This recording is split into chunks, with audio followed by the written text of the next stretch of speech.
All right, we are ready. Huck Finn, chapter 10. Those boys are up to no good. The king and the duke, they're troublemakers. Let's see what they do today. Chapter 10, the plan begins to work.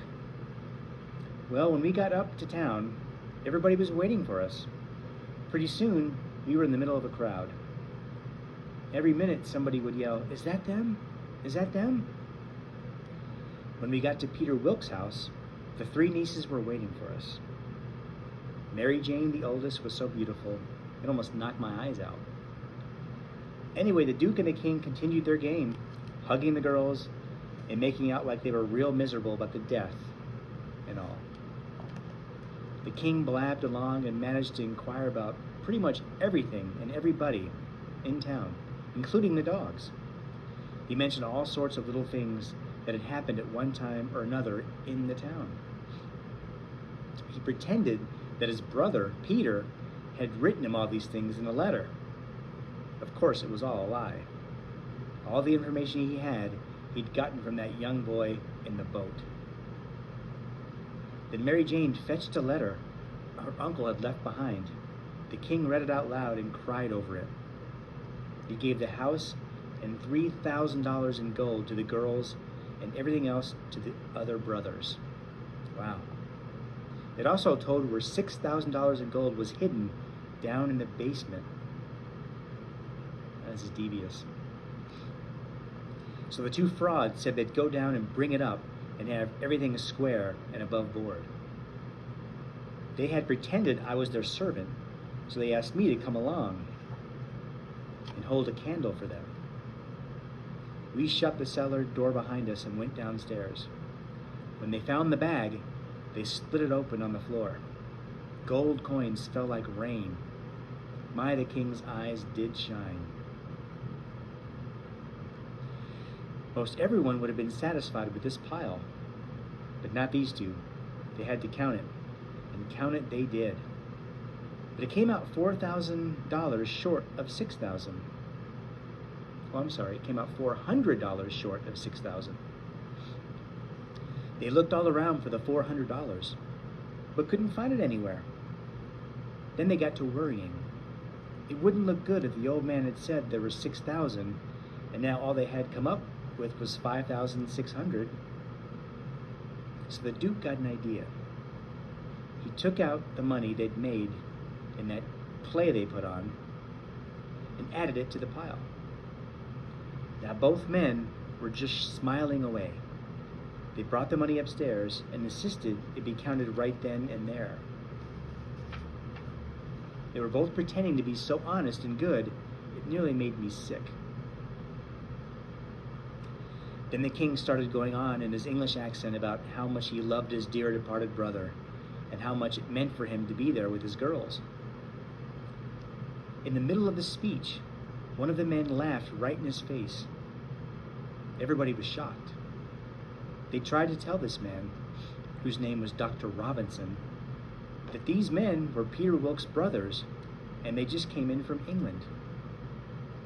But the doctor looked everyone in the face and said, "Englishmen? Ha! Why, anyone could tell these two fakes are no more English than you or I. I was your uncle's friend, and an honest one too. I only want to protect you and keep you from harm and trouble. These men are impostors. Don't let them take you for fools." Well, the people tried to quiet the doctor down, but he wouldn't listen to them. They explained how the King had known every little thing about this town and that family, and how he was such an honest man, and all that. Mary Jane straightened herself up and said, "Here's my answer." With that, she shoved the bag of money into the King's hands, saying, "Take our $3,000 from the six and invest it for me and my sisters any way you want, and don't give us any receipt." The King had a big smile on his face. But the doctor shouted angrily, "All right, I wash my hands of this matter, but I warn you that the time will come when you'll feel sick thinking about this day." "All right, doctor," said the King. "If they ever feel sick, we'll try and get them and send them to you."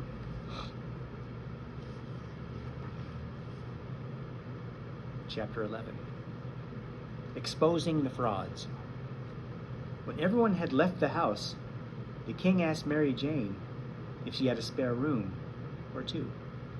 But she only had one, which she gave the king. But she gave up her own room for the Duke and put me in a little attic room.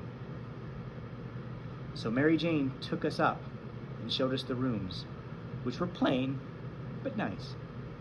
She said she'd take out the dresses and things so that everyone would have enough space and feel really comfortable. When I was finally alone, I got a chance to think about things. Mary Jane and her sisters were real decent folks. I just couldn't live with myself if I let these crooks trick them out of everything they had. On the other hand, if the Duke or the King ever caught me telling the truth, who knows what they might do? It was a difficult situation, all around. My old friend Tom Sawyer would have known what to do. He had a great mind for thinking up plans and schemes. This was one time when I really could have used old Tom. So I started thinking really hard. There was only one way out. If I could steal the money, I would hide it. Then after I was gone, I would write Mary Jane a letter and tell her where it was hidden. It was the only way, and I had to do it soon. So I crept downstairs in the dark and began to search the rooms. I went right to the king's room because I knew he wouldn't trust anyone but himself with the gold. It was pitch dark, but I poked around quite a bit. Pretty soon, I found the bag under some things in the closet. Just as I was about to leave, I heard the king and the Duke coming up the stairs. I hid under the bed, but I could hear them whispering. "Let's leave right away," said the Duke. "That's foolish," answered the king. "We have plenty of time." Anyway, the king convinced the Duke, and the two turned to go into another room. I grabbed my chance and ran downstairs as quickly as I could.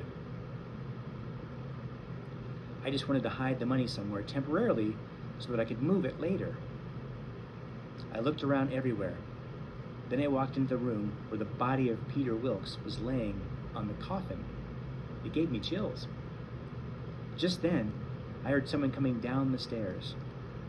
And in a moment of panic, I shoved the bag of coins under the lid of the coffin, then ran back across the room and hid behind the door. Mary Jane entered the room. She sat by her poor dead uncle's coffin and cried her heart out. It hurt me to see her without her uncle, and without her money, too. As soon as she left, I made a decision. I had to tell her everything. I took a candle and walked up to her room. I knocked once and she let me in. Her eyes were all red, but she still looked beautiful. The story just poured out of me. It seemed I just couldn't stop myself. I told her how the king and the Duke were just two low-down crooks, and how they learned everything about her and her sisters and the town from that young lad we'd picked up in the canoe. She looked real upset and was about to begin crying again, but I told her that her money was safe and that she could rest easy.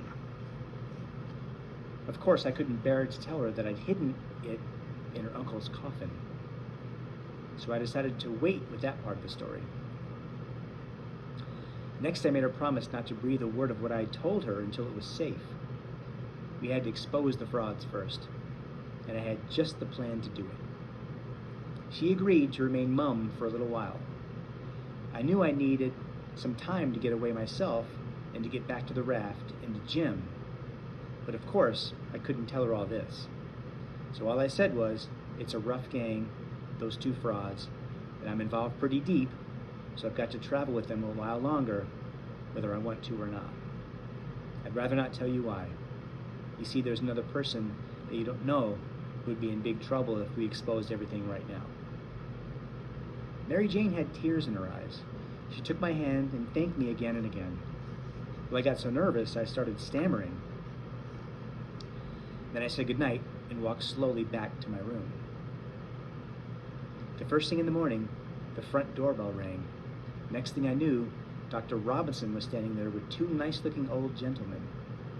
The older one started to speak, and right away I could tell that he pronounced things like a real Englishman. Dr. Robinson introduced the two men. Here are the real brothers of Peter Wilkes. They just arrived today. Their journey was interrupted by a storm at sea. These men are not imposters, and they have proof of their identity. I couldn't believe my eyes.